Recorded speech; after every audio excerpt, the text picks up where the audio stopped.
అందరికీ జై హింద్. 2030లో జరగబోయే కామన్వెల్త్ గేమ్స్ మన ఇండియాలోనే జరగబోతుంది.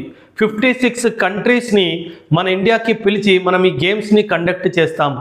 గతంలో కూడా 2010లో మనం కామన్వెల్త్ గేమ్స్ కండక్ట్ చేశాము. కానీ అప్పుడు ఆ గేమ్స్ కండక్ట్ చేసే విధానంలో చాలా లోపాలు ఉన్నాయి. స్టేడియంస్ కూడా లాస్ట్ మూమెంట్ వరకు రెడీ అవ్వలేదు. వేరే దేశాల నుంచి వచ్చే ప్లేయర్స్ కూడా సరైన ట్రీట్మెంట్ దొరకలేదు. అండ్ భేదాలు జరిగాయి ట్రీట్మెంట్లో అన్నట్టుగా చెప్పారు. ముఖ్యంగా ఆఫ్రికన్ దేశాల నుంచి వచ్చిన స్పోర్ట్స్ పర్సన్ మాకు సెకండ్ క్లాస్ ట్రీట్మెంట్ ఇచ్చారు అని చెప్పి వేలెత్తి చూపించారు మన మీద. అండ్ చాలా కరప్షన్ స్కాండల్స్ కూడా జరిగాయి అప్పుడు కామన్వెల్త్ గేమ్లో. అప్పట్లో చైర్మన్ అయిన సురేష్ కల్మాడి గారిని జైల్లో వేయడం కూడా జరిగింది. 2030లో భారతదేశం వేరు, ఇదొక వరల్డ్ సూపర్ పవర్ కానున్న దేశం అని చెప్పి అందరికీ నిరూపించే మనకి ఒక గోల్డెన్ ఆపర్చునిటీ వచ్చింది.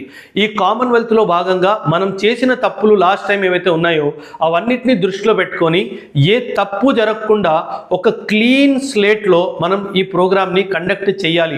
2008లో జరిగిన బీజింగ్ ఒలింపిక్స్లో చైనాకి చాలా మంచి పేరు వచ్చింది.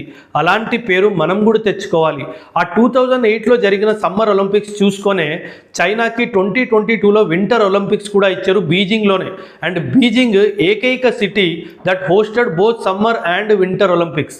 అండ్ 2036లో కాబోయే ఒలింపిక్స్కి ఇండియా కూడా పోటీ పడుతుంది, నేను కండక్ట్ చేస్తానని. ఈ 2030 కామన్వెల్త్ గేమ్స్ మనం బాగా కండక్ట్ చేస్తే 2036లో జరగబోయే ఒలింపిక్ గేమ్స్కి ఇండియాకే హోస్ట్ చేసే అవకాశం కూడా వస్తుంది.